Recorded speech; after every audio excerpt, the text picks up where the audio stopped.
غزوہ احد کے موقع پر جب یہ خبر پھیل جاتی ہے کہ حضور علیہ السلام کا انتقال ہو گیا، حضور شہید کر دیے گئے، تو مدینہ المنورہ میں ایک کوہرام مچ گیا، حتیٰ کہ عورتیں بے چین ہو گئیں، مضطرب ہو گئیں۔ تو ایک انصاری خاتون میدان احد کی طرف بھاگی، اس کا بھائی بھی جنگ میں شریک تھا، اس کا شوہر بھی شریک تھا، اس کا بیٹا بھی شریک تھا جنگ میں، اور اس کا والد بھی شریک تھا۔ یہ چاروں رشتے ہوتے ہیں، تو یہ چاروں کے چاروں شریک تھے اس جنگ میں۔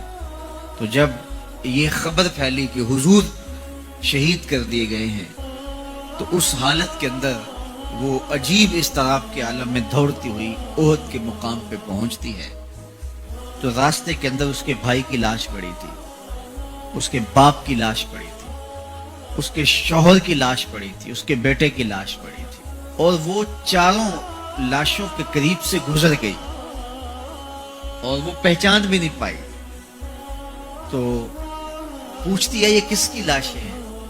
تو کہا کہ یہ تیرے بھائی کی لاش ہے، یہ تیرے باپ کی میت ہے، یہ تیرے شوہر کا لاشا پڑا ہے، یہ زخموں سے چور زندگی کی بازی ہار کے شہادت کا دولہا بن کے تیرا بیٹا لیٹا ہوا ہے۔ تو وہ کہنے لگی کہ مجھے یہ بتاؤ میرے حضور کیسے ہیں، مجھے یہ بتاؤ میرے حضور کیسے ہیں۔ تو لوگوں نے کہا کہ حضور خیریت سے۔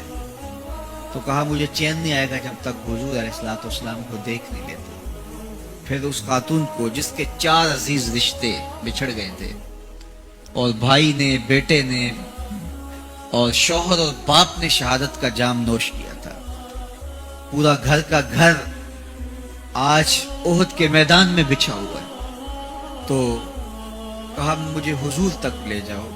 تو آقا کریم علیہ السلام کے پاس جب اسے لے جایا گیا تو اس نے حضور کا دامن پکڑ لیا اور کہا کہ ہر مصیبت ہے چا جب آپ جو ہیں، جب آپ سلامت ہیں تو کوئی دکھ ہی نہیں ہے۔ تو ان کی یہ محبت اور ان کا یہ پیار دیکھنے کو نصیب ہوتا ہے، ورنہ ایسے مواقع پہ جب اتنے عزیز رشتے بچھڑ جائیں تو پھر اپنے جذبات پہ کون قابو رکھ پاتا ہے اور کون کسی کو یاد رکھتا ہے۔ لیکن ان کی محبت بڑھی ہوئی تھی ہر رشتے سے آگے، اور ہر عزیز، ہر رشتے دار، کائنات کی ہر شے سے زیادہ وہ حضور علیہ السلام سے پیار کرتے تھے۔ نہ انہیں مال کی غرض تھی۔ حضور حکم کرتے ہیں تو ابو بکر صدیق رضی اللہ تعالیٰ عنہ سارا مال حضور کے قدموں میں ڈھیر کر دیتے ہیں، اولادیں حضور کے راہوں میں، حضور کے رستوں میں قربان کر دیتے ہیں، اور ہر دکھ جھیل کر کے بھی حضور علیہ السلام کی خیریت انہیں مطلوب ہے۔ اس کے لیے جو بھی قربانی دینا پڑے وہ اس کے لیے اپنے آپ کو آمادہ پاتے ہیں۔ تو یہ میرے حضور علیہ السلام کا پیار تھا، یہ حضور کی محبت تھی جو جیتے جاگتے انسانوں کے سینوں کے اندر موجود تھی۔ جیتے جاگتے انسان تو کسی سے پیار کرتے ہی کرتے ہیں، لیکن کائنات نے یہ منظر نہیں دیکھا ہوگا کہ جانور بھی کسی سے پیار کرے۔ حضور علیہ السلام کے گھر میں ایک پرندہ تھا۔ امام احمد بن حنبل نے اپنی مسند میں لکھا ہے کہ حضور جب گھر پہ ہوتے تو ایک کونے میں بیٹھ کے حضور کو تکتا رہتا، اور جب حضور گھر سے باہر تشریف لے جاتے تو مضطرب ہو جاتا، کبھی چھت پہ، کبھی دیوار پہ، کبھی کسی گوشے میں، کبھی کسی گوشے میں۔